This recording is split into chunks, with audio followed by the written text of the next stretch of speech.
مجھے یہ بتائیے آپ کے علاقے کی کیا صورتحال ہے؟ لوگ بڑا احتجاج کر رہے ہیں وہاں پر، اوور آل معاملہ چل کیا رہا ہے آپ کے ضلع میں؟ 2007 کے بعد جب یہ لوگ آئے ہیں آج تک آہستہ آہستہ یہ لہر بڑھتی گئی. یہ لہر اتنی بڑھ گئی کہ عید کے رات کو جب لوگ خوشیاں منا رہے ہوتے ہیں کہ صبح ہم نے عید منانی ہے، اپنے بچوں کے لیے کپڑے لے کے جاتے ہیں، اس رات ہمارے علاقے میں ہمارے تحصیل میں 5 لوگوں کو بے گناہ شہید کیا جاتا ہے. بلوچستان میں اس وقت حکومت بیٹھی ہے، اس کے کارکردگی کو کیسے دیکھتے؟ چونکہ 2-2.5 سال گزر گئے، نہ بلوچستان میں حکومت ہے نہ پاکستان میں حکومت ہے. اگر حکومت ہوتی اور واقعی میں عوامی حکومت ہوتی تو جو دہشت گرد ہمیں بتائے جا رہے ہیں وہ ریڈ زون تک نہیں آتے. گرفتار کتنی مرتبہ ہوئے؟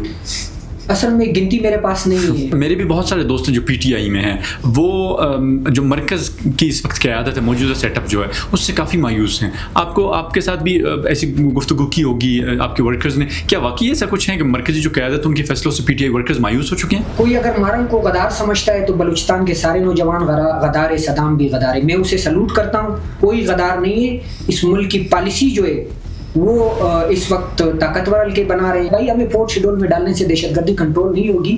میرے ساتھ اس وقت پی ٹی آئی بلوچستان کی ایک توانا آواز صدام خان ترین موجود ہیں. گو کہ ان کو بہت وقت لگا یہاں تک پہنچتے ہوئے، لیکن بہرحال آج وہ ہمارے ساتھ موجود ہیں. ان سے ہم ڈسکشن کریں گے، بات چیت کریں گے، اور ان کے علاقے کے حوالے سے، بلوچستان میں پی ٹی آئی کی صورتحال کے حوالے سے بات چیت کریں گے. دس از جسٹ اے ڈسکشن. ہم ان سے پوچھنا چاہیں گے ان کے علاقے کے حوالے سے اور باقی معاملات کے حوالے سے.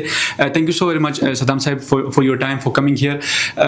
بنا وقت گوائے مجھے یہ بتائیے آپ کے علاقے کی کیا صورتحال ہے؟ لوگ بڑا احتجاج کر رہے ہیں وہاں پر، اوور معاملہ چل کیا رہا ہے آپ کے ضلع میں؟ سب سے پہلے تو میں آپ کا اور آپ کے چینل کا مشکور ہوں کہ آپ لوگوں نے بلوچستان کے مسائل کے لیے اور ہمارے حلقے کے مسائل کے لیے ہمیں بار بار بلایا. تو وہاں کے حالات اس وقت انتہائی پیچیدہ ہے. ہمیں بڑا افسوس ہوتا ہے. 2007 میں غالباً ضلع ہرنائی میں سیکورٹی فورسز کا ایک اور ادارہ بڑھا دیا گیا جب ہمارے ٹرین کو ہٹ کیا گیا. اس کے نام پہ وہاں ایف سی کو طلب کیا گیا. سبی سے لے کے ہرنائی کے آخری باؤنڈری تک ان کے چیک پوسٹ بنا دیے گئے. اس سے پہلے اگر آپ ہرنائی کے ٹریک ریکارڈ کو چیک کریں، وہاں کے اسٹریٹ کرائم کو یا وہاں کے مسائل کو یا وہاں کے دہشت گردی کو، آپ کو 0% ملے گی. 2007 کے بعد جب یہ لوگ آئے ہیں آج تک آہستہ آہستہ یہ لہر بڑھتی گئی. یہ لہر اتنی بڑھ گئی کہ عید کے رات کو جب لوگ خوشیاں منا رہے ہوتے ہیں کہ صبح ہم نے عید منانی ہے، اپنے بچوں کے لیے کپڑے لے کے جاتے ہیں، اس رات ہمارے علاقے میں، ہمارے تحصیل میں 5 لوگوں کو بے گناہ شہید کیا جاتا ہے. اس سے 1 ہفتے پہلے یا 5 دن پہلے ہمارے مین ڈسٹرکٹ کا جو روٹ ہے، جو راستہ ہے جو کوئٹہ کی طرف آتا ہے، دارالحکومت کے ساتھ ہمیں جوڑتا ہے، اس سڑک پہ دن کی روشنی میں 5 گھنٹے دہشت گرد آ کر ہمارے گاڑیوں کو جلاتے ہیں، ہمارے لوگوں کو اغوا کرتے ہیں، جن میں ایک ایس ایچ او شامل ہے. پانیزئی قبیلے سے ان کا تعلق ہے. 2 افراد اور تھے. ایک ضلع ہرنائی کا ملک شنگل ترین نام ہے جو پیپلز پارٹی کے سٹنگ ضلعی جنرل سیکریٹری تھے. وہاں ان کو اغوا کیا جاتا ہے. آج تک ان کی لاش ہمیں نہیں ملی ہے. حالانکہ وہاں سے انفارمیشن مل گئی کہ آپ کا بندہ مار دیا گیا ہے یا شہید کر دیا گیا ہے، لیکن لاش ابھی تک ہمیں نہیں مل رہی ہے. دوسری طرف جو 3 افراد باقی اغوا ہوئے تھے، انہوں نے پیسے دے کے اپنے آپ کو دہشت گردوں کے پناہ سے یا چنگل سے چھڑوایا ہے، کھلوایا ہے، وہ اپنے گھر پہنچے. تو ہمیں حیرت ہوتی ہے اگر انہیں کوئی پیسے پہنچائے گئے ہیں یا انہوں نے کوئی رابطہ کیا ان خاندانوں کے ساتھ. جو شنگل ترین کا خاندان تھا ان سے بھی رابطہ کیا تھا. ہماری ریاست کہاں تھی؟ ہمارے انٹیلیجنس کے ادارے کہاں تھے؟ ان کی یہی رسپانسبلٹی تو ہوتی ہے، یہی تو ان کی ذمہ داری ہوتی ہے. جب اتنا بڑا بجٹ، اب کل بجٹ پیش کیا گیا ہے، آپ بجٹ میں دیکھیں بیشتر بجٹ جو ہے وہ دفاعی اداروں کے لیے، سیکورٹی اداروں کے لیے رکھا گیا ہے. تو ہم حیران ہوتے ہیں کہ اتنے زیادہ بجٹ ملنے کے باوجود اور اتنے زیادہ سیکورٹی چیک پوسٹ ہونے کے باوجود دن کی روشنی میں دہشت گرد آ جاتے ہیں. اور ایک ویڈیو سوشل میڈیا پہ سرکولیٹ کر رہی تھی جس میں ایک شخص کھڑا ہوا ہے، جلی ہوئی گاڑی دکھا رہا ہے اور بتا رہا ہے کہ یہ مانگا ڈیم ہے. وہ مانگا ڈیم نہیں ہے، وہ مانگی ڈیم ہے جو ضلع ہرنائی کا راستہ ہے. اور وہ وہاں باقاعدہ اس پکچر میں، اس ویڈیو میں دکھا رہا ہے کہ ایف سی چیک پوسٹ کے قریب ہی گاڑی کو جلایا گیا ہے. تو ہم حیران ہوتے ہیں جب ایف سی چیک پوسٹ کے پاس کوئی جاتا ہے کہ وہاں ہمیں مارا جا رہا ہے، وہ کہتے ہیں کہ ہمیں اوپر سے آرڈر نہیں ہے کارروائی کرنے کے. لیکن دوسری طرف جب ہمارے قبائلی لوگ، وہاں کے مقامی لوگ اس راستے سے گزرتے ہیں تو گاڑیوں کو روک کے ہماری تضییق کی جاتی ہے، ہماری خواتین کی تضییق کی جاتی ہے. ہم سے پوچھا جاتا ہے، حالانکہ سنگل ہی سڑک ہوتی ہے، سب کو پتہ ہے یہ ضلع ہرنائی سے آ رہی ہے. اس کے باوجود ہر شخص سے علیحدہ علیحدہ نفسیاتی دباؤ بڑھانے کے لیے، ہمیں غلام ثابت کرنے کے لیے پوچھا جاتا ہے کہ آپ کہاں سے آ رہے ہو، کہاں جا رہے ہو. تو حالات انتہائی پیچیدہ ہے. ہم رب سے پر امید ہے، باقی اس ریاستی اداروں سے ہم مکمل طور پر نا امید ہو چکے ہیں. اور دوسری طرف ہمیں بتایا جاتا ہے کہ یہ ایک دہشت گرد مسلح تنظیم ہے BLA, وہ یہ سب کر رہی ہے. اور جو BLA کی تنظیم ہے یا نہیں ہے یہ تو ریاست کو بہتر پتہ ہے, ریاستی اداروں کو پتہ ہے. ان کے نام سے سوشل میڈیا میں جو واقعہ ضلع ارنائی میں ہوا تردید کی جاتی ہے کہ ہم نے نہیں کیا ہے, جب BLA نے بھی نہیں کیا ہے اور وہاں کوئی اس طرح کی دہشت گرد تنظیم بھی موجود نہیں ہے. اگر کوئی مسلح تنظیم ہے, وہ تقریباً 3 یا 4 یا 5 سال قبل ضلع ارنائی میں ہمارے سیکیورٹی ادارے کی جانب سے پرائیویٹ ملیشیا کو بھرتی کیا گیا. پرائیویٹ ملیشیا مینز مطلب پرائیویٹ لوگوں کو, انٹرین لوگوں کو, ان پڑھ لوگوں کو ہتھیار دیے گئے, 20-25 ہزار تنخواہ لگائی گئی. تو ہمیں سمجھ نہیں آتا ہے, ہمیں یہی لگ رہا ہے کہ وہی پرائیویٹ ملیشیا اس وقت مس یوز ہو رہی ہے, جس کی وجہ سے بلوچستان اور ضلع ارنائی کے حالات. یہ کس نے بھرتی کی ہے؟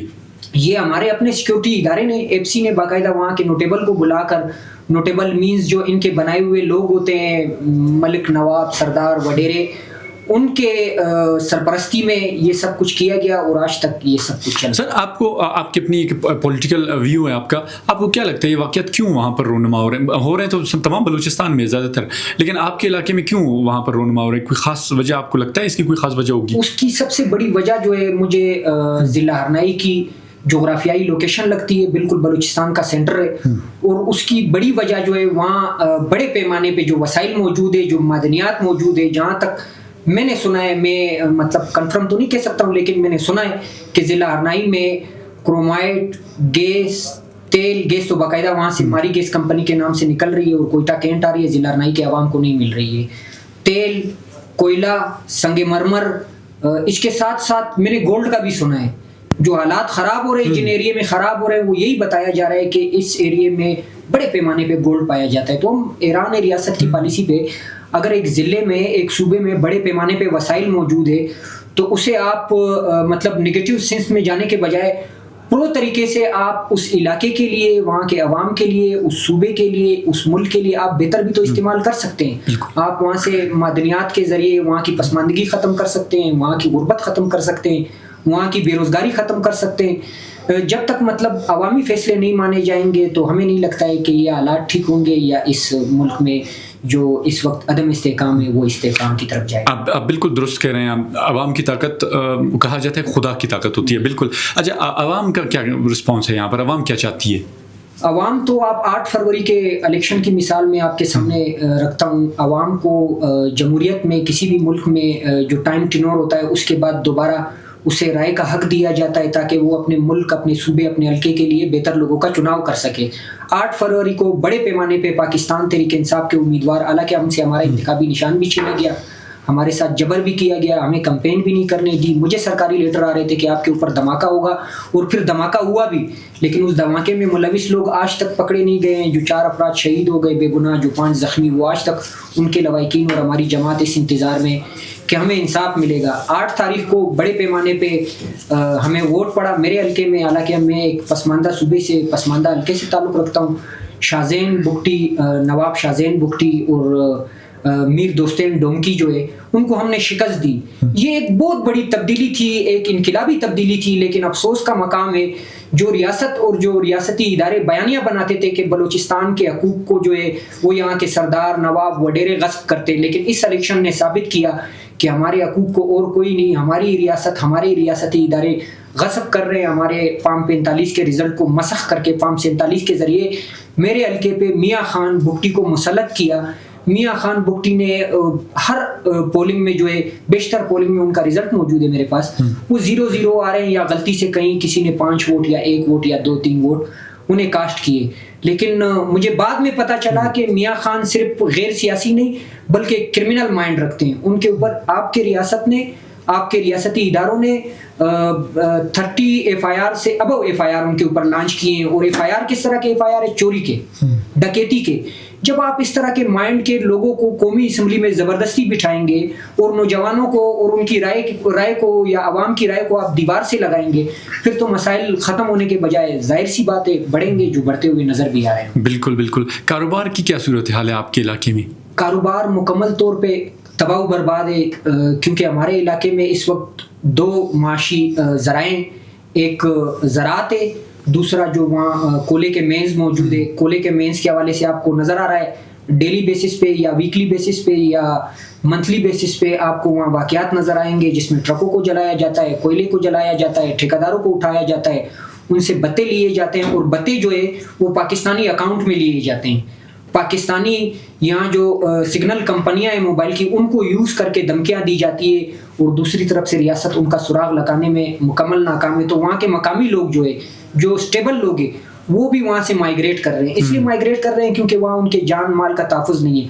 دوسرا معاشی ذریعہ جو ہے ہمارا وہ زراعت ہے. زراعت آپ کے سامنے ہے, پورے ملک میں زراعت جس طرح ڈیمیج ہے اس ریاست نے اور اس ریاستی پالیسی نے کسان کو بھی اس وقت دیوار کے ساتھ لگایا ہوا ہے. وہ محنت کرتے ہیں لیکن محنت کا پھل اور ریٹ انہیں نہیں ملتا ہے. تو روزگار کے حوالے سے ہم اس وقت مکمل تباہ و برباد ہیں. بالکل آپ کی ایک بات سے میں اتفاق کروں گا. میر ہمایوں عزیز کرد سابق MNA بھی رہے ہیں اور وزیر مملکت یا فیڈرل منسٹر رہے ہیں, وہ بھی سیم لاہور یا اسلام آباد میں ایک سیشن تھا, تو اس میں انہوں نے یہی بات کی کہ مسلح تنظیموں کے نام پر ہم سے بتہ لیا جاتا ہے اور وہ بتے ہم فیصل آباد کے کسی شخص کے اکاؤنٹ میں, وہ جو بتے کی رقم وہ فیصل آباد کسی شخص کے اکاؤنٹ میں بیچ دیتے ہیں, یا لاہور کراچی اسلام آباد کسی ایسے افراد کے نام پہ ہوتا ہے. تو آپ کی یہ بات بالکل اپنی جگہ بجائے, صرف آپ نہیں ہیں, ایسے درجنوں لوگ ہیں جو ایسی شکایات کرتے رہتے ہیں لیکن ہوتا کچھ بھی نہیں, کوئی عمل ہی نہیں کرتا ان چیزوں پر.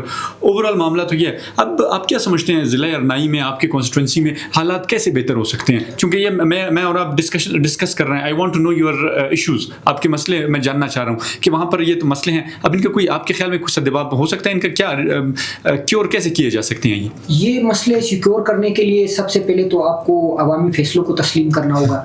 دوسرا آپ کو آزاد خارجہ پالیسی کی ضرورت ہے. وہاں جو ونگ موجود ہے یا کرنل موجود ہے یا کوئی بھی ڈپارٹمنٹ موجود ہے, ان کی ذاتی رنجش علاقے کے لوگوں کے ساتھ نہیں ہے. یہ ایک پالیسی ہے جو وار اینڈ ٹیرر کی پالیسی ہمارے اوپر مسلط کی ہے. اس کو ختم کرنے کے لیے آپ کو آزاد خارجہ پالیسی چاہیے. آزاد خارجہ پالیسی کے لیے آپ کو آزاد اسمبلی چاہیے, فارم 47 کی غلام اسمبلی نہیں, جو خود یہ کہیں کہ بیگرز کے نوٹ بھی چوزر, یا کوئی یہ کہے کہ ہم امریکہ کے وینٹیلیٹر پر ہے. تو ان جیسے لوگوں سے آپ کیسے امید رکھ سکتے ہیں کہ وہ آپ کے ملک کو آزاد خارجہ پالیسی دیں؟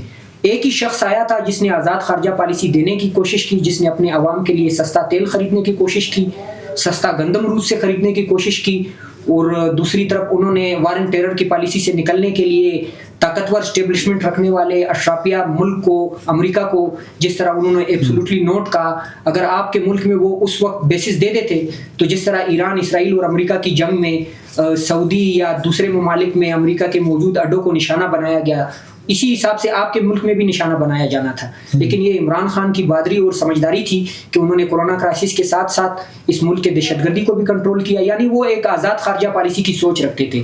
جب تک آپ آزاد خارجہ پالیسی نہیں بنائیں گے تب تک آپ ان مسائل کا شکار رہیں گے. بالکل آزاد خارجہ پالیسی کسی بھی ملک کے لیے بہت ضروری ہے. اب آتے ہیں ہم آپ کے ساتھ چونکہ پولیٹیکل باتوں پہ. پی ٹی آئی آپ کے حلقے میں جو ارنائی اور باقی علاقوں یہاں پر ایک اسٹرانگ ہولڈ رکھتی تھی پی ٹی آئی, اب کیا صورت حال ابھی بھی ویسے ہی ہے؟ بالکل پی ٹی آئی مکمل طور پہ اسٹرانگ ہے. میں اس ملک کے اداروں سے اپیل کرتا ہوں, اس ملک میں فارم 47 غلام حکومت سے اپیل کرتا ہوں کہ آپ مجھے ہماری تنظیم کو ایک دن کے لیے مقام آپ بتائیں, ڈسٹرکٹ آپ بتائیں, مقام آپ بتائیں کہ آپ یہاں پرامن طریقے سے آپ کو اجازت ہے, آپ جلسہ یا احتجاج یا اپنے پارٹی کے ایکٹیویٹی کو شو کر سکتے. تو ہم آپ کو دکھائیں گے کہ وہاں پی ٹی آئی کتنی مضبوط ہے. پاکستان تحریک انصاف بلوچستان ضلع ارنائی وہ تنظیم ہے جس نے 9 مئی کے بعد بلوچستان میں پہلا جلسہ کیا. انتہائی زیادہ سخت حالات تھے, ہمیں گرفتار کیا جا رہا تھا, ہمارے اوپر ظلم کیا جا رہا تھا. اس کے باوجود جو وہاں عوام کی تعداد نکلی, آج تک کسی بھی بڑی سیاسی جماعت نے, کسی بھی نواب اور وڈیرے نے وہاں اتنا بڑا جلسہ نہیں کیا ہے. عام لوگوں نے ہم نے جلسہ کیا. شیر افضل نے آنا تھا, شیر افضل لاہور میں گرفتار ہوئے, وہ نہیں آئے. مقامی لوگوں نے, وہاں کا میں ڈسٹرکٹ پریزیڈنٹ تھا اس وقت, آج بھی ڈسٹرکٹ پریزیڈنٹ ہوں, تو ہم نے بڑا جلسہ کیا. اور اس کے بعد جب 26 نومبر ہوا, 26 نومبر کے ظلم اور جبر کے بعد پاکستان تحریک انصاف ضلع ارنائی یعنی میرا حلقہ وہ ایریا ہے جس نے 26 نومبر کے بعد پھر دوبارہ پورے پاکستان میں خوف کے بت کو توڑنے کے لیے پہلا جلسہ کیا, اور بہت بڑا جلسہ کیا. ضلع ارنائی کے سیکیورٹی کے ساتھ ساتھ جو ڈویژن کے دیگر ڈسٹرکٹ تھے ان کے سیکیورٹی کو بھی بلا کر, یعنی انہوں نے کوشش مکمل کی کہ ہمیں جلسہ نہیں کرنے دیا جائے. اس کے باوجود عوام نے نکل کے ثابت کیا کہ یہاں جمہوری لوگ رہتے ہیں, یہاں باجرت اور غیرت مند لوگ رہتے ہیں, اور ہم باجرت اور غیرت مند لیڈر کے لیے کسی بھی قربانی سے ڈرے ہیں. سر یہ افواہیں ہیں, آپ ابھی تصدیق یا تردید کریں گے کہ صدام ترین جو پی ٹی آئی کے صوبائی صدر ہیں اس وقت کاکڑ صاحب، ان کی پالیسیوں سے آپ کو بہت اختلاف ہے، کیا یہ درست ہے؟ اصل میں جمہوریت کا حسن یہی ہوتا ہے کہ آپ کسی بھی فیصلے کے حق میں یا اس کے خلاف آپ حق محفوظ رکھتے ہیں کہ آپ اس پہ اپنی رائے دیں. مجھے یہ لگتا ہے کہ وقت سیاسی فیصلوں کا نہیں ہے، انقلابی فیصلوں کا ہے. قوم کو اس وقت سیاسی فیصلوں کے بجائے انقلابی فیصلوں کی ضرورت ہے. مطلب آئی وانٹ ٹو ایلیبریٹ، کیسے انقلابی فیصلے؟ داؤد شاہ کاکڑ ہمارے لیے قابل احترام ہے. جو پالیسی ہے وہ صوبے میں نہیں بنتی ہے، ظاہر سی بات ہے، مرکز بناتی ہے، صوبوں کو فارورڈ کرتی ہے. میرا یہ مشورہ مرکز کے لیے جو ہمارے وہاں نمائندگان ہیں یا جو ہمارے پس پردہ لیڈرشپ ہے، ہم ان سے اپیل کرتے ہیں کہ خان صاحب کے علاوہ کس سے آپ یہ امید رکھتے ہیں خدا نہ خواستہ کل اگر اسے کچھ ہو جائے اور دوسرا کوئی آ کے پھر ہمیں یہ گارنٹی دے کہ میں پاکستان کے حالات ٹھیک کر دوں گا یا خارجہ پالیسی آزاد کروں گا، یہ تو ممکن نہیں ہے. آپ لوگوں کو سیاسی فیصلوں کے بجائے انقلابی فیصلوں کے، انقلابی فیصلے مطلب یہ نہیں کہ آپ ہتھیار اٹھا لیں یا آپ لاٹھی اٹھا لیں. جس طرح کشمیر کا احتجاج ہے یہ انقلابی احتجاج ہے، تو اس طرح کے احتجاج کی طرف ہمیں جانا چاہیے. جس طرح 26 نومبر ہم نے قربانیاں دی، ہمارے نوجوانوں نے شہادتیں پیش کی اور شہادتوں کے بعد ہمارے لیڈرشپ نے اعلان کیا کہ دھرنا ختم، احتجاج ختم. حالانکہ مجھے کنفرم یہ یقین تھا، کیونکہ میں عام لوگوں میں سے ہوں، میں عام لوگوں کے ساتھ اٹھتا بیٹھتا ہوں، اگر اس رات ہم اپنے احتجاج کے مقام پہ ٹیرے رہتے، مزید قربانیاں بھی دیتے، صبح پورے پاکستان نے آپ کے لیے نکلنا تھا اور پورے پاکستان کے حالات بدلنے تھے. تو جب تک ہم انقلابی فیصلے نہیں کریں گے میرے خیال سے ہم قوم کی نظر میں مجرم ٹھہرائے جائیں. کشمیر میں تو بہت بڑا احتجاج آپ درست فرما رہے ہیں، لیکن اس کے پیچھے یہ الزامات ہیں کہ غیر ملکی ایجنسیاں ملوث، یہ الزامات لگائے جا رہے ہیں، اور وہاں پر جو ان کی ایک ایکشن کمیٹی ہے وہ تنظیم میں غالباً نام بھول رہے ہیں ان کا، تو اس کو بھی کالعدم قرار دیا گیا. تو آپ سمجھتے ہیں پھر ایسا اگر اتنا بڑا انقلاب ہوگا تو پی ٹی آئی بھی پابندی لگے گی؟ اصل میں اس ملک میں جو بھی عوامی آواز ہوتی ہے، طاقتور حلقوں کا سب سے بڑا ہتھیار یہی ہے کہ وہ اسے یا غدار ڈکلیئر کرتے ہیں یا کسی اور ملک کے انٹیلیجنس کے ان کو مطلب ان کا ساتھی شو کرتے ہیں. اس طرح نہیں ہے. پورا کشمیر جو نکلا ہوا ہے وہ آپ کو غدار نظر آ رہا ہے. پھر پی ٹی ایم کی شکل میں آپ کو بتانا چاہتا ہوں منظور پشتین، جن پہ الزام لگایا جاتا ہے کہ یہ غیر ملکی پالیسی کے لیے کام کر رہے، ان کے سپیچز سے مجھے یہ محسوس ہوا، انہوں نے بیشتر سپیچز میں کہا ہے کہ یہ ریاست ہمیں سننے کے لیے تیار نہیں ہے. یہاں ادارے جو ہے مکمل طور پہ مفلوج ہے، یہاں نظام نہیں ہے، یہاں ویگو ڈالو کا نظام ہے. انہوں نے باقاعدہ اس سیمینار میں یہ بات کی تھی. اور دوسرا وہ کہتے ہیں ہم اس ملک کے ساتھ، اس ریاست کے ساتھ، اگر وہ جوڈیشری پہ بیٹھنا چاہتے ہیں ہم اس ذریعے کے بھی ان کے ساتھ بیٹھیں گے، اگر یہ کوئی اسلامی راستہ چاہتے ہیں اس راستے کے ساتھ بھی بیٹھیں گے، اگر یہ کوئی قبائلی طریقہ چاہتے ہیں اس طریقے کے ساتھ بھی ہم بیٹھیں گے. لیکن یہ ریاست اس پہ الزام لگاتی ہے کہ یہ غیر ملکی لوگوں کے لیے کام کر رہا ہے. اور دوسری طرف میں آپ کو بلوچستان میں مارنگ بلوچ کی مثال دیتا ہوں. ایک ینگ آواز ہے، ایک توانا آواز ہے بلوچستان کی. جس طرح وہ مضافات میں یا دارالحکومت میں انہوں نے احتجاج کیے، انہوں نے جلسے کیے، جتنی بڑی تعداد میں لوگ ان کے ساتھ نکلے. کیوں نکلے؟ وہ اس وجہ سے نکلے کیونکہ انہیں مارنگ کی اس میں ایک مسیح نظر آ رہا تھا.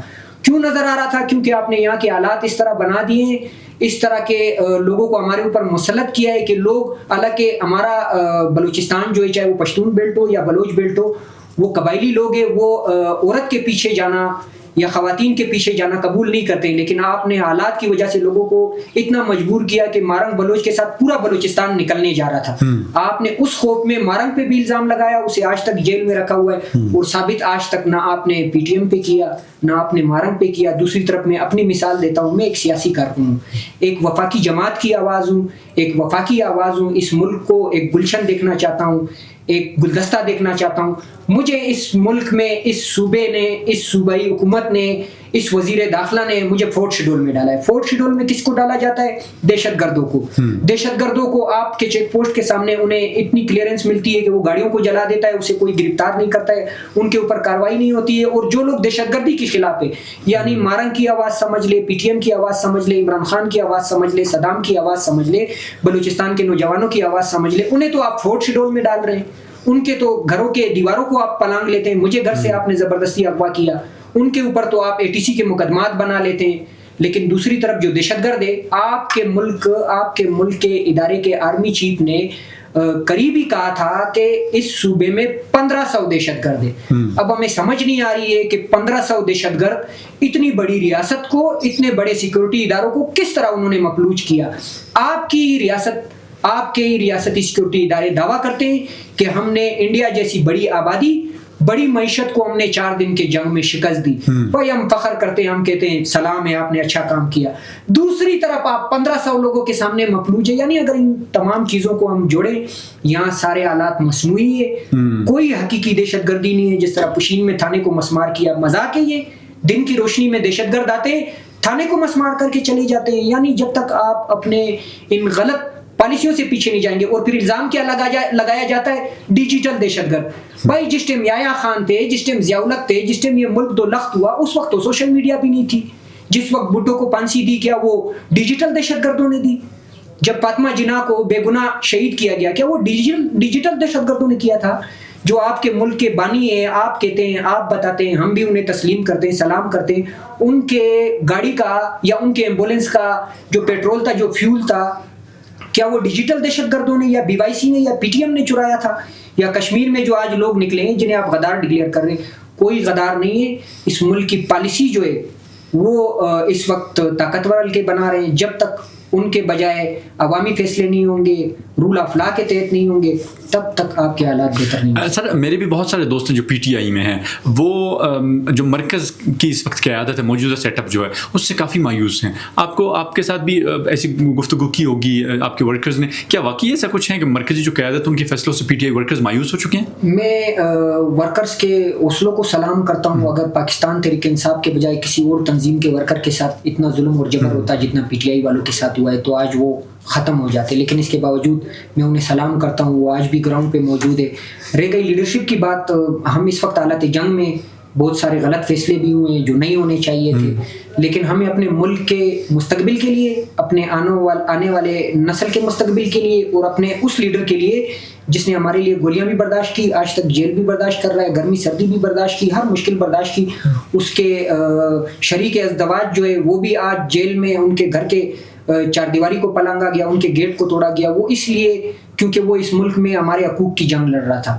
تو اس کے لیے اور اپنے بہتر مستقبل کے لیے ہم نے قطعی مایوس نہیں ہونا ہے. نہ ہمیں اسلام اس چیز کی اجازت دیتی ہے, نہ ہمیں اللہ پاک اس چیز کی اجازت دیتا ہے. ہم اسباب کے محتاج ہو سکتے ہیں, لیکن ہمارا رب اسباب کا محتاج نہیں ہے. اس نے فرعون کے مقابلے میں موسیٰ کو دریاب میں راستہ دیا, اس نے ابراہیم علیہ السلام کو آگ میں زندگی دی, اس نے یونس علیہ السلام کو مچھلی کے پیٹ میں زندگی دی. اس نے یہ تمام چیزیں اس لیے کی آنے والے نسلوں کو دکھانے کے لیے کہ آپ نے کسی طاقتور کے سامنے, کسی ظالم کے سامنے, کسی جبر کے سامنے جھکنا نہیں ہے. آپ نے توکل سے اپنی جدوجہد جاری رکھنی ہے. باقی میرا فیصلہ ہے کہ میں آپ کو کون بے شک بے شک بالکل ایسے. تو صدام صاحب گرفتار کتنی مرتبہ ہوئے؟ اصل میں گنتی میرے پاس نہیں ہے. میں گرفتار اتنی دفعہ ہوا, مجھے جیل میں نظر بند کیا گیا, مچ جیل میں. اس کے علاوہ مطلب مجھے مختلف تھانوں میں رکھا گیا, مجھے ادے جیل میں رکھا گیا, مجھے کینٹ تھانے میں رکھا گیا, مجھے ژوب تھانے میں رکھا گیا, ژوب جیل میں رکھا گیا. یعنی تعداد میرے پاس کنفرم تو نہیں ہے, لیکن میں اللہ پاک کے مہربانیوں کو دیکھ کے ان مشکلات میں اس کے باوجود جو مجھے راستے مل رہے ہیں, تو میرا یقین ہے کہ مجھے اللہ پاک جو میری سوچ ہے, یعنی جو عمران خان کی سوچ ہے, جو نوجوانوں کی سوچ ہے, اس میں ہمیں کامیابی ملے گی, اور ہم اس سے بڑھ کے قربانیاں دینے کے لیے تیار ہے تاکہ ہمارے ملک میں امن آ سکے, اللہ فلاح. تو آپ کی اتنی مرتبہ گرفتاریاں ہوئی, پارٹی قیادت کا کیا رسپانس آیا؟ پارٹی قیادت میں مطلب اب نہ چاہتے ہوئے بھی آپ سوالات اس طرح کر رہے ہیں, مجھے جواب دینا پڑ رہا ہے. مایوسی تو ہے, لیکن ان کو دیکھتے ہوئے میں یہ نہیں سمجھتا ہوں کہ مجھے اپنے جدوجہد سے پیچھے ہٹنا چاہیے, کیونکہ میرے صوبے کا مستقبل خطرے میں, میرے ملک کا مستقبل خطرے میں. اگر آج کے دور میں صدام اتنے مشکلات فیس کر رہا ہے, تو 10 سال بعد اگر یہی رجیم یا یہی سوچ رہی, اس طرح کی خارجہ پالیسی رہی, صدام کے بچے بڑے ہوں گے تو انہیں کن مشکلات کا سامنا ہوگا. صدام تو میں ایک نام لے رہا ہوں, میں ہر کسی کو اس پیرائے میں لاتا ہوں. ہم سب کے لیے یہ مشکلات ہے. اگر یہاں بدامنی ہے تو پورے صوبے کے لیے, پورے ملک کے لیے. اگر یہاں بے روزگاری ہے, مہنگائی ہے, تو یہ سب پہ ان کے اثرات ہیں. تو ان تمام چیزوں سے بچنے کے لیے کسی ایک جنریشن کو تو قربانی دینی ہوگی. تو عمران خان وہ شخص ہے جس نے اس جنریشن کو اس قربانی کے لیے تیار کیا. اگر عمران خان نہ ہوتے تو آج شاید ملک کے نوجوان ملک سے غدار ہوتے, لیکن اس نے باغی تو بنایا, ملک کا غدار نہیں بنایا. ہم آج بھی ملک کے ساتھ ہے, آج بھی اس پرچم کے ساتھ ہے, لیکن ظالم اور جابر کسی بھی سوچ کے ساتھ. آپ سن آف دا سوائل ہیں, بلوچ بیلٹ, پشتون بیلٹ, سب میں آپ نے دیکھا ہے, آپ نے الیکشن بھی کانٹیسٹ کیے. بلوچستان کے سیاسی, معاشی اور معاشرتی مسائل کو کیسے دیکھتے ہیں؟ بلوچستان اور سیاسی معاشرتی مسائل جو ہے بلوچستان کے لوگ, میں بلوچ بیلٹ بھی گیا ہوں, پشتون بیلٹ سے میرا اپنا تعلق ہے, یقین مانے وہ محبت کرنے والے لوگ ہیں. ان کے مسائل کو اگر یہ ریاست حل کرنا چاہے نا تو ان کی ناراضگی بڑی آسانی سے ہم ختم کر سکتے ہیں, لیکن شرط یہ ہے کہ مقامی لوگوں کے پاس جا کے ان کے حقوق انہیں دیے جائیں, ان کے فیصلوں کو تسلیم کیا جائے, ان کے روایات کو, ان کی جو اقدار ہے اس کی قدر کی جائے. بلوچستان کے مسائل, معاشرتی مسائل ہو چاہے سیاسی مسائل ہو, تمام حل ہو سکتے ہیں اور حل طلب بھی ہیں. اوور آل معاملات اپنی جگہ ہیں. بلوچستان بلوچستان میں اس وقت حکومت بیٹھی ہے, اس کے کارکردگی کو کیسے دیکھتے ہیں؟ چونکہ 2-2.5 سال گزر گئے, سرفراز صاحب کی حکومت کی کارکردگی کو کیسے دیکھتے ہیں آپ؟ نہ بلوچستان میں حکومت ہے نہ پاکستان میں حکومت ہے. اگر حکومت ہوتی اور واقعی میں عوامی حکومت ہوتی تو جو دہشت گرد ہمیں بتائے جا رہے ہیں وہ ریڈ زون تک نہیں آتے, وہ سی ایم ہاؤس تک یا گورنر ہاؤس تک یا سیکریٹریٹ تک نہیں آتے, وہ یہاں دارالحکومت میں بینکوں کو سرعام دن کی روشنی میں نشانہ نہیں بناتے. اور دوسری طرف آپ نے عوام کو دیکھا کہ وہ کس طرح سکون کے ساتھ جب دہشت گرد کارروائی کر رہے تھے وہ سڑکوں پہ آ رہے جا رہے تھے اور سیلفیاں لے رہے تھے. وہ اس وجہ سے کہ آپ کے صوبے میں حکومت ہی نہیں ہے, آپ نے جو شکست خوردہ لوگ تھے انہیں زبردستی فارم 47 کے ذریعے اس صوبے پہ بٹھایا. آج نتائج یہ ہے کہ ہماری طرف سے پس رہے. مارنگ بلوچ کی ایکٹیویزم کو کیسے دیکھتے ہیں؟ چونکہ میں اگر مارنگ بلوچ کی سیاست بولوں تو بہت سارے لوگ مائنڈ کر جاتے ہیں, تو اس لیے عام الفاظ ایک مارنگ بلوچ کی ایکٹیویزم کو کیسے دیکھتے ہیں آپ؟ کوئی اگر مارنگ کو غدار سمجھتا ہے تو بلوچستان کے سارے نوجوان غدار ہے, صدام بھی غدار ہے. میں اسے سلوٹ کرتا ہوں, اس کے ساتھیوں کو سلوٹ کرتا ہوں. اگر انہوں نے کہیں اس طرح کا کوئی کام کیا ہے جس طرح ریاست الزام لگاتی ہے کہ وہ غیر ملکی فنڈڈ ہے تو آپ ثبوت لے آئیں, ہم آپ کے ساتھ ہوں گے, ان کے ساتھ نہیں ہوں گے. لیکن ان کا جو بیانیہ ہے اور بلوچستان کے حالات ہیں وہ بالکل میچ کر رہے ہیں, اس وجہ سے عوام ان کے ساتھ. ایک لاسٹ کوسچن پوچھوں, بلوچستان میں جنگ کس چیز کا ہے اس وقت؟ جنگ ہے یہ کس چیز کا ہے؟ بلوچستان میں جنگ جو ہے وسائل کی جنگ ہے, اور وسائل کے ساتھ ساتھ آپ کو پتہ ہے آپ کے صوبے کے حدود جو ہے وہ 2 ملکوں کے ساتھ, افغانستان اور ایران کے ساتھ لگ رہے ہیں. اور افغانستان میں جس طرح کے پچھلے ادوار میں وہاں دہشت گرد کاروائیاں کی گئی, وہاں جس طرح جنگیں لڑی گئی, اور افغانستان کے بارڈر جن ممالک سے لگ رہے ہیں اس کا اندازہ بھی ہمیں ہونا چاہیے, اور ایران کے جو بارڈر جن ممالک سے لگ رہے ہیں ان کا اندازہ بھی ہونا چاہیے.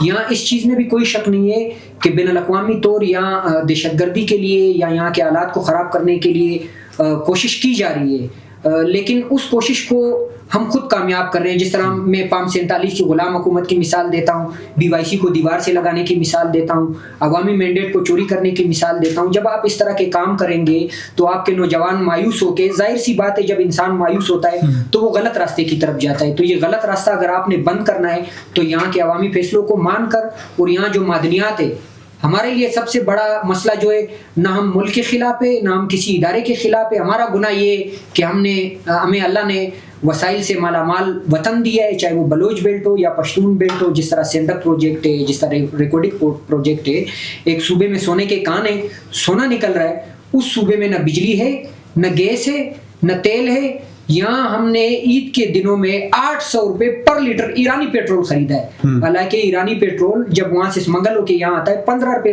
پر لیٹر ہمیں ملتا ہے. یہ یہاں تک آتے آتے عید کے دنوں میں 800 کیوں ہوا؟ کیونکہ ہر چیک پوسٹ پہ ہم نے سیکورٹی کے نام پہ بتا لینے والے بدماش بٹھائے ہوئے ہیں.